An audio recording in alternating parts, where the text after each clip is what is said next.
오프닝 내레이션, MC 목소리 톤. 딸만 새 낳았다는 이유로 한밤중 폭우 속에서 집에서 쫓겨난 여인이 있었습니다. 막내는 아직 젖먹이었고 남편은 기둥 뒤에 숨어 고개를 숙일 뿐 아무 말도 하지 못했죠. 그날 밤 그녀의 인생은 산산이 부서졌습니다. 하지만 아무도 몰랐습니다. 그 고요한 절망의 밤이 30년에 걸친 한 가족의 비극적인 서사의 시작이 될 줄은. 이 이야기는 단순한 불행이 아닙니다. 사랑과 상처, 침묵과 폭로, 진실과 용서가 교차하는 치열한 삶의 기록입니다. 지금부터 세상에서 가장 잔인했던 그 밤, 그리고 그 뒤에 숨겨진 충격적인 진실을 들려드리겠습니다. 1부, 버림받음 비극의 시작.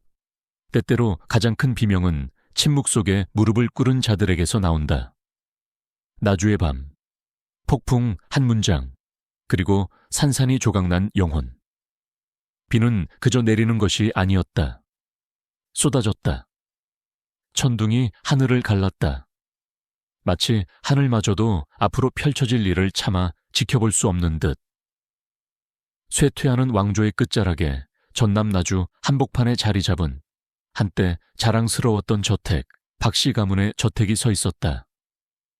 세월의 흔적이 묻은 회칠한 벽, 수십 년의 바람과 자존심에 풍화된 기와, 전통의 무거운 침묵이 그 땅을 짓누르던 침묵은 어떤 칼날보다 날카로운 목소리에 의해 갈라졌다.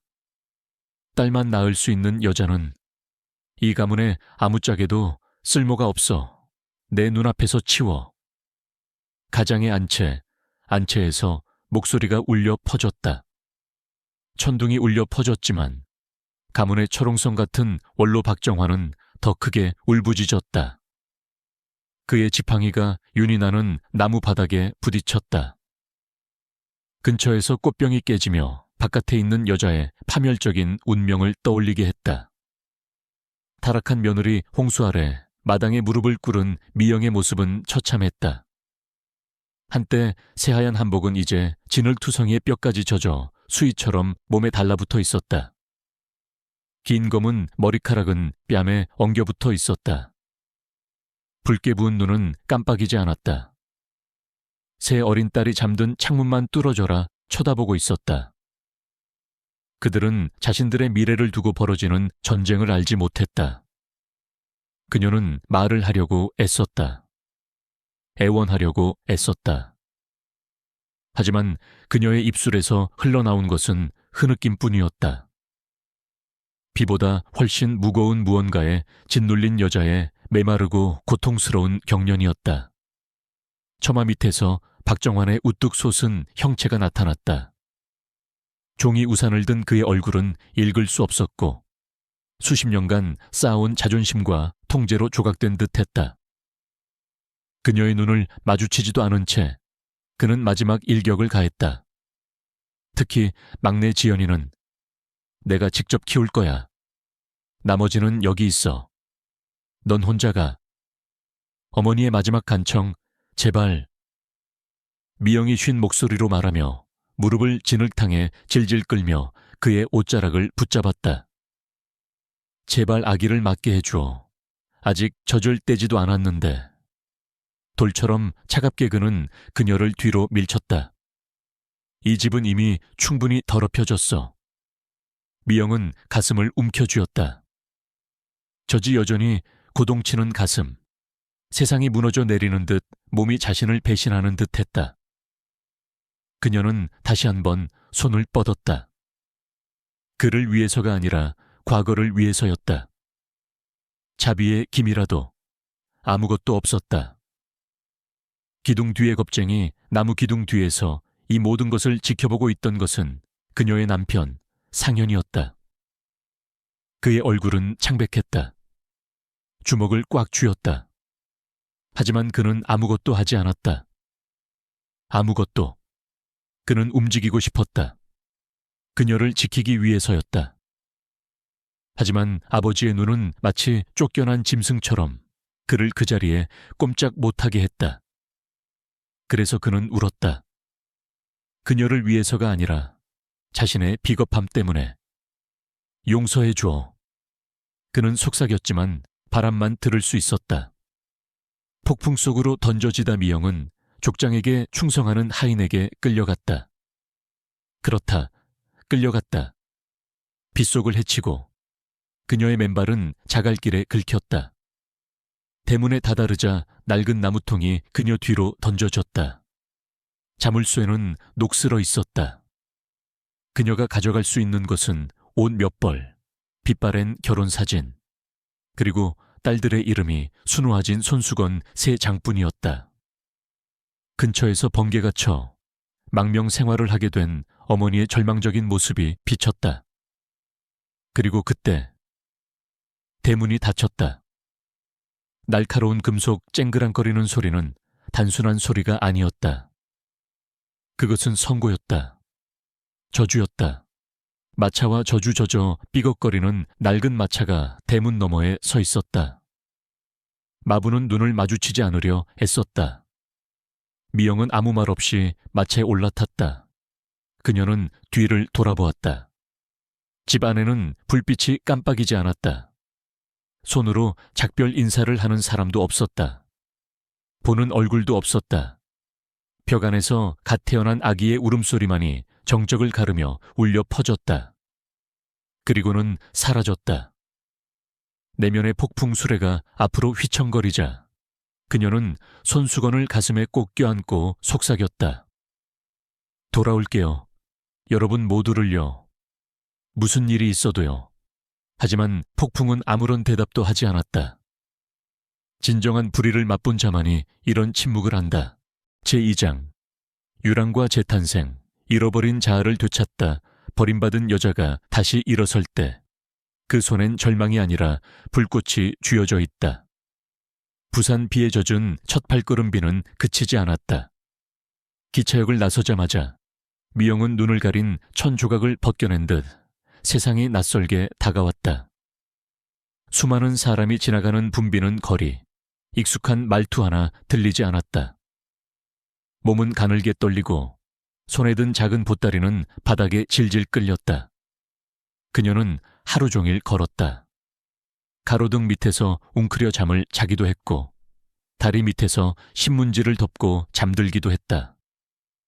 밥은커녕 물 한 모금도 제대로 마시지 못한 지 이틀째 되는 날, 그녀는 그대로 길바닥에 쓰러졌다. 아가씨, 괜찮아요? 운명 같은 만남 그녀가 눈을 떴을 땐 따뜻한 국물 냄새가 코끝을 간지렸다. 낯선 천장이 보였고 옆에선 하얗게 센 머리칼을 가진 할머니가 손에 수건을 들고 그녀를 바라보고 있었다. 이거라도 먹어요. 속이 좀 풀릴 거예요. 그건 미역국이었다. 그녀는 아무 말 없이 국을 떠넣었다. 눈물이 국물에 떨어졌고 국물은 짠맛보다 더 짠 감정으로 가득 찼다. 바다의 맛, 두 번째 인생이 시작된 곳. 그렇게 미영은 바다의 맛이라는 해산물 식당에서 일하게 되었다. 처음에는 설거지, 청소, 생선 손질 등 허드레실부터 시작했다. 손은 거칠어졌고 등에선 땀이 흘렀지만 그녀는 한마디 불평도 하지 않았다. 그러던 어느 날 주방장이 갑작스레 쓰러지는 일이 생겼다. 점심시간 식당은 만석이었다. 당황한 직원들 사이에서 미영은 조용히 앞치마를 두르고 칼을 들었다. 손이 예쁘네. 어디서 배웠대요? 그녀는 손끝으로 생선을 갈랐다. 칼질은 날카롭지만 섬세했고 양념은 정확한 비율로 배합됐다. 바느질로 단련된 그녀의 손재주는 그대로 요리로 이어졌다. 그날 손님들은 입을 모아 말했다. 이 집 해물탕, 오늘따라 유독 맛있네. 재능, 그리고 이름을 지우다 할머니는 그날 밤 미영에게 조용히 물었다. 이런 손재주 가진 사람, 평범한 과거는 아니겠네. 전 그냥 김미영이에요. 예전 이름은 잊고 싶어요. 그녀는 자신을 김미영이라 소개했다. 과거를 묻지 말라는 부탁이었다. 할머니는 아무 말 없이 고개를 끄덕였다. 그날 이후 그녀는 주방을 책임지게 되었다. 바다의 맛, 희망이 끓어오르기 시작한 곳 시간이 지나면서 미영의 요리는 입소문을 탔다. 특히 직접 만든 비밀 양념장으로 끓인 해물탕은 지역 방송에도 소개되었고 사람들은 황금손 셰프라 불렀다. 하지만 아무리 웃고 있어도 미영은 바다 건너 저 멀리 남겨둔 새 아이가 늘 마음에 맺혔다. 매일 저녁 그녀는 바다를 바라보며 속으로 말했다. 조금만 더 기다려줘. 엄마, 꼭 다시 데리러 갈게. 제3장 회상의 밤과 잃어버린 아이, 씻을 수 없는 슬픔, 가장 깊은 상처는 말이 아닌 침묵 속에서 피어난다. 밤기차 낡은 비단 주머니 세월이 흐르고 미영의 삶은 조금씩 안정을 되찾아가고 있었다. 하지만 마음속 공허함은 여전히 채워지지 않았다. 그녀는 밤마다 일기를 썼다. 쓰는 말은 항상 같았다. 수진아, 미라야, 지연아, 엄마는 아직 살아있단다. 그러던 어느 날 그녀는 오래된 비단 주머니를 꺼냈다. 거기엔 3장의 손수건이 들어있었다. 아이들의 이름과 각자의 상징이 정성스레 수놓아져 있었다. 미영은 조용히 입을 열었다. 이제 돌아가야 해. 몰래 떠난 고향행, 다시는 돌아가지 않으리라 맹세했던 그곳 미영은 고향 나주로 향하는 기차에 몸을 실었다. 그녀는 낡은 모자와 얇은 마스크로 얼굴을 가렸고 가슴 속엔 두려움과 설렘이 뒤엉켜 있었다. 종가 근처에 도착했을 때 그녀의 심장은 미친 듯이 뛰었다. 백발이 성성해진 시아버지가 마당을 걷고 있었고 창가 너머로 보인 사람은 남편 상현이었다. 그의 눈빛은 여전히 어딘가를 두려워하는 듯 흐릿했다. 그녀는 가까이 다가가지 못하고 골목 어귀에서 그저 지켜볼 수밖에 없었다. 절에서 들려온 소문 2번째 딸, 미라의 죽음 그날 밤, 그녀는 자신과 아이들이 함께 기도하던 작은 절을 찾았다. 한켠에 앉아있던 마을 아주머니들이 나누는 이야기가 들려왔다. 박씨, 종가 둘째 손녀, 작년에 죽었다더라. 열병이라는데 참 어린 게 어쩌다. 그 순간 미영은 숨이 멎는 줄 알았다. 미라, 죽었다고? 그녀는 그대로 바닥에 무너져 내렸다. 눈앞이 흐려지고 손가락 끝은 차가워졌다. 그녀는 아무 소리도 내지 못한 채 입을 틀어막고 흐느꼈다. 촛불 아래 어머니의 속죄에 그녀는 그날 밤 절 한켠에 작은 제단을 차렸다. 미라의 이름이 수놓아진 손수건을 꺼내 촛불 옆에 올려놓았다. 미라야, 엄마가 너무 늦었구나. 아플 때 옆에 있어 주지도 못하고 손 한 번 잡아주지도 못하고 미안하다. 엄마가 정말 미안해. 촛불이 바람에 흔들리고 미영의 어깨도 함께 떨렸다. 절 안은 고요했지만 그녀의 가슴은 벼락을 맞은 듯 갈기갈기 찢어지고 있었다. 묵은 상처는 말보다 조용히 무너진다. 그녀는 절을 떠나기 전 작은 꽃 한 송이를 무덤 언덕에 꽂았다. 그리고 조용히 끝내 입 밖으로 내지 못한 말들을 속삭였다. 다른 아이들은 지켜낼게. 널 위해서라도 이제는 포기하지 않을게. 그녀의 뒷모습엔 어둠이 깔렸지만 발걸음은 결연했다. 그녀는 이제 단지 살아남기 위해서가 아닌 딸들을 되찾기 위해 싸울 준비가 되어 있었다. 제4장 재회와 진실, 운명처럼 다시 만나다 시간은 모든 것을 지운다지만 진심은 끝내 서로를 찾아낸다. 운명적인 만남. 서울의 큰 행사장에서 부산에서의 삶이 자리를 잡아가면서 미영은 단순히 식당 운영을 넘어 사회봉사 활동에도 적극적으로 참여했다. 그녀는 바다의 맛 식당의 수익 일부를 꾸준히 고아원과 한부모 가정에 기부했고 자신이 겪었던 아픔이 누군가의 희망이 되길 바랐다. 그러던 어느 날 서울에서 열린 대형 자선 행사에 주요 후원자로 초청되었다. 그녀는 김미영이라는 이름으로 참가했다. 그리고 그곳에서 그녀의 막내딸 지연을 마주했다. 첫 시선, 잊을 수 없는 눈동자 사회자의 소개가 울려 퍼졌다. 이제 대학생 자원봉사 대표로 박지연 학생을 소개합니다. 그 순간 미영의 심장은 덜컥 내려앉았다.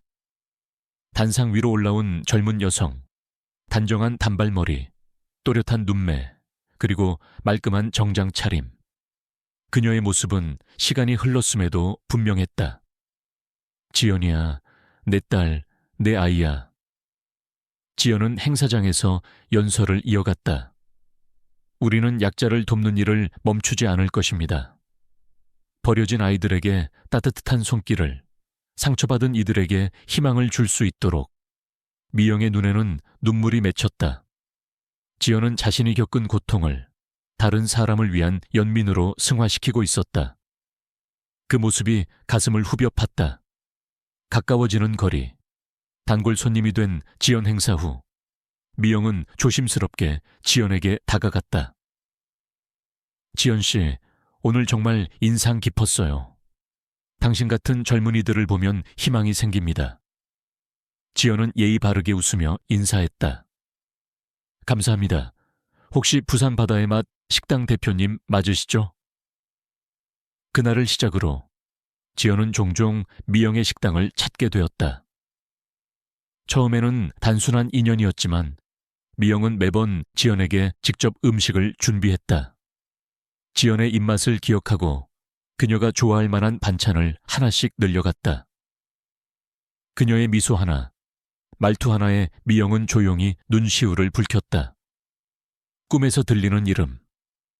엄마. 어느 날 밤 갑작스런 고열로 지연이 쓰러졌다. 그녀는 가까운 병원으로 이송되었고 연락받은 미영이 급히 달려갔다.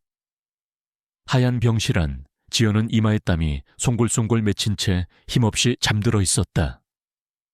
그녀의 손을 꼭 잡고 간호하는 동안 지연이 잠꼬대로 중얼거렸다. 엄마, 엄마. 미영은 입을 틀어막고 울었다. 그토록 듣고 싶었던 단어, 하지만 자신이 결코 부를 수 없었던 단어였다.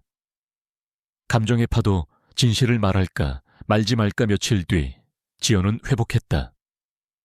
그리고 어느 날 조용한 바닷가에서 두 사람은 함께 산책을 하게 되었다. 미영은 바다를 바라보며 입을 열었다. 지연 씨는 어릴 적 엄마에 대한 기억이 있나요? 지연은 고개를 저었다. 아니요. 어릴 때 어머니는 돌아가셨다고 들었어요. 그래서 그런지 어릴 때부터 늘 허전했죠. 누군가 날 꼭 안아주는 감각이 그리웠던 것 같아요. 그녀의 목소리엔 짙은 쓸쓸함이 배어 있었다. 미영은 속으로 삼켰다. 지금 말해도 될까? 아니야. 조금만 더. 아직은 때가 아니야. 제5장. 가족의 비밀. 가장 어두운 진실이 드러나다 모든 비극의 중심엔 우리가 감히 말할 수 없었던 진실이 숨어 있었다. 수진의 등장, 첫째 딸. 성인이 되어 나타나다 지연과의 관계가 조금씩 깊어지던 어느 날, 미영은 식당 문 앞에서 낯익은 얼굴을 마주했다. 바로 첫째 딸, 수진이었다. 이제는 어엿한 변호사가 되어 돌아온 수진. 그녀는 오랜 시간 동생과 어머니를 찾아다녔고 우연히 지연과 같은 자선 활동을 하면서 실마리를 잡게 된 것이었다. 혹시 당신이 김미영 씨 맞나요? 혹시 엄마 아니신가요? 미영은 말이 나오지 않았다. 눈물만이 모든 대답을 대신했다. 의심. 왜 지연만 집에 남았을까? 수진과 미영. 그리고 지연은 드디어 한자리에 앉아 서로가 겪어온 삶을 풀어놓기 시작했다. 하지만 수진은 끊임없이 의문을 품었다. 왜 세 자매 중 유독 지연만 종게 남았던 것일까? 왜 시아버지는 지연에게 그렇게까지 집착했을까?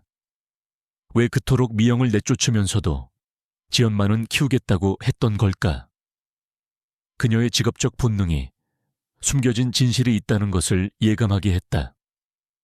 무당의 말, 봉인된 과거가 열리다 수진은 과거 마을에서 점을 봐주던 유명한 한무량 무당을 찾아갔다.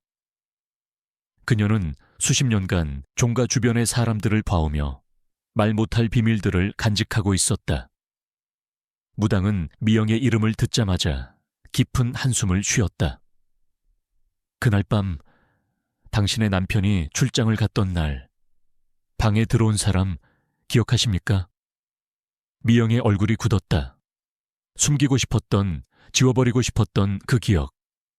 그건 꿈이었을지도 몰라요. 그러나 무당은 단호히 말했다. 아니에요. 그건 현실이었어요. 그 밤 방에 들어간 사람은 당신의 시아버지였어요. 침묵의 폭력, 지연의 출생의 진실, 모든 것이 맞아떨어지기 시작했다. 지연이 유독 시아버지를 닮았다는 말, 그가 지연을 유독 아꼈던 이유, 미영을 내쫓으면서도 지연만은 두고 가라던 집착, 그 모든 퍼즐 조각이 이제 하나로 연결되었다. 지연은 시아버지의 딸입니다.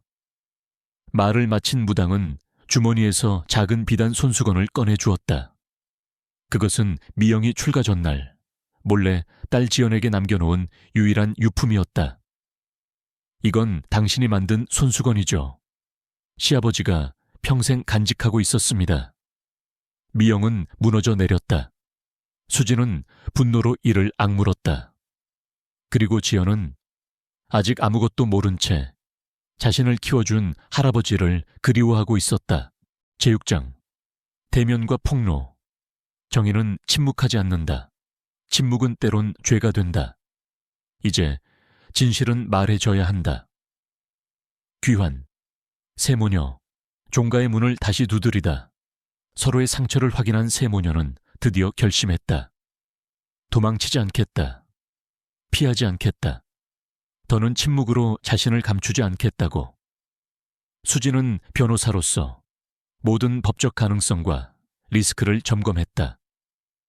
미영은 무당에게 받은 손수건과 과거의 단서들을 준비했다.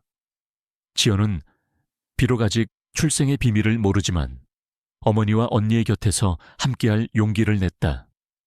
그리고 그들은 종가의 정문 앞에 섰다. 대면, 부정, 분노, 그리고 억지, 커다란 대문이 열리고 백발이 된 박 시아버지는 그녀들을 마주했다. 네가 무슨 낯짝으로 여길 다시 와. 그의 눈에는 여전히 자존심과 공포가 뒤엉켜 있었다. 그 뒤로는 상현 남편이 서 있었다. 고개를 푹 숙인 채 그 어떤 말도 하지 못한 채. 수진, 우린 아버님의 죄를 따지러 온 게 아닙니다. 진실을 확인하러 온 겁니다. 시아버지는 소리를 질렀다. 네가 변호사면 다냐? 아무것도 증명할 수 없어. 그때 수진은 조용히 말했다. 그렇지 않아요. 아버님의 서재 안에 있는 금고 안의 내용물이라면 가능하죠. 진실의 문, 금고의 열쇠, 세 사람은 시아버지의 서재로 향했다. 미영은 손끝이 떨리며 책장을 하나씩 넘겼다. 그리고 벽 뒤편에 작은 금고를 발견했다. 지연이 자신의 생일을 비밀번호로 입력했다. 찰칵 금고가 열렸다. 그 안에는 한 권의 일기장과 DNA 검사 서류. 일기장 속에는 그날 밤의 기억이 적혀 있었다. 그의 죄책감, 두려움, 그리고 그 아이는 내 피부티라는 문장. 미영은 숨을 멈췄다. 수진은 손을 꽉 움켜쥐었다. 위기, 총성이 예고된 폭력 그 순간 서재의 문이 쾅 하고 열리며 대구모부 박 시아버지의 형가 들어왔다. 그는 손에 총을 들고 있었다. 그걸 내려놔. 그건 우리 가문의 수치다. 그는 일기장을 빼앗으려 다가왔고 지연을 향해 총구를 겨눴다. 넌 이 집의 모든 걸 망치고 있어. 넌 있어선 안 될 아이야. 미영이 앞을 막아섰다. 쏘세요. 이 아이는 내 목숨보다 소중한 내 딸입니다. 바로 그때 작은아버지 박씨아버지의 막내 동생가 나타났다. 형, 이제 그만해. 내가 경찰에 연락했어. 진실은 침묵하지 않는다. 경찰의 사이렌 소리가 울렸다. 큰아버지는 체포되었고 박씨아버지는 수치심에 말을 잇지 못했다. 그리고 미영은 지연을 꼭 끌어안았다.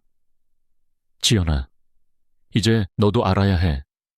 넌 그 사람의 딸일지 몰라도 넌 무엇보다 내 딸이야. 영원히. 지연은 오열했다. 진실은 고통스러웠지만 그 고통 속에서 그들은 서로의 품을 찾았다. 제7장 재건과 회복.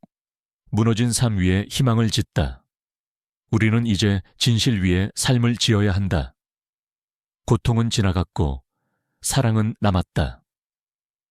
새로운 아침 서울에서 시작되는 세세3 경찰 수사 후 종가의 권위는 무너졌다. 박씨아버지는 구속되어 재판을 기다리고 있었고 가장의 자리도 이제는 공허한 껍데기일 뿐이었다. 하지만 세 사람은 처음으로 함께하는 평범한 아침 식사를 나눴다. 미영은 따뜻한 된장국을 끓였고 수지는 조용히 밥상을 차렸으며 지연은 아침 인사를 나지막이 속삭였다. 엄마, 오늘부터 진짜 가족이 된 거죠? 미영은 미소 지으며 대답했다. 그래, 지연아. 이제 우리 셋은 어디서든 함께야. 함께하는 집, 진짜 가정이 된 공간. 그들은 서울 외곽의 조용한 동네에 작은 아파트를 구했다. 햇살이 따스하게 드는 창문과 세 명이 나란히 쉴 수 있는 거실, 그리고 작은 식탁. 거창하지 않아도 그곳은 누구도 쫓겨나지 않는 진짜 집이었다. 미영은 자신이 운영하던 부산의 식당을 신뢰할 수 있는 직원에게 맡기고 서울의 작은 한식 주점을 열기로 결심한다. 이름은 희망의 맛. 각자의 자리에서 그러나 마음은 하나로 수지는 변호사 일을 계속하면서 가정폭력 피해 여성들을 위한 무료 법률 상담도 시작했다. 지연은 대학 졸업을 앞두고 복지 NGO에 인턴으로 들어가 사회적 약자를 돕는 일을 시작했다. 미영은 하루하루 정성스럽게 음식을 만들며 손님들에게 위로와 따뜻함을 전했다. 그들의 삶은 여전히 바빴지만 매주 금요일 저녁엔 셋이 꼭 함께 저녁을 먹는 날로 정해두었다. 이 시간만큼은 누구도 우리를 방해할 수 없어요. 상처의 흔적, 그러나 더 이상 고통이 아닌 미라의 묘소도 이제는 정기적으로 찾아간다. 세 사람은 꽃을 놓고 함께 손을 잡고 기도했다. 미라야, 네 자매들이 드디어 서로를 찾았단다. 엄마도 드디어 가족이 되었어. 그날 미영은 딸들에게 편지를 남겼다. 너희를 처음 만났을 때 나는 두려웠고 진실을 말하기에도 용기가 없었단다. 하지만 지금은 말할 수 있어. 너희는 나의 자랑이야. 그리고 나는 너희의 엄마라서 정말 행복해.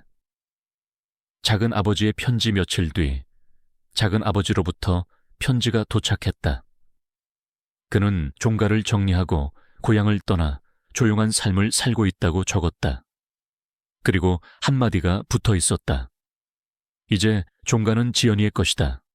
하지만 그 집이 너희에게 고통이었다면 잊어도 괜찮다. 진짜 가정은 그 안에 사는 사람들의 사랑이니까.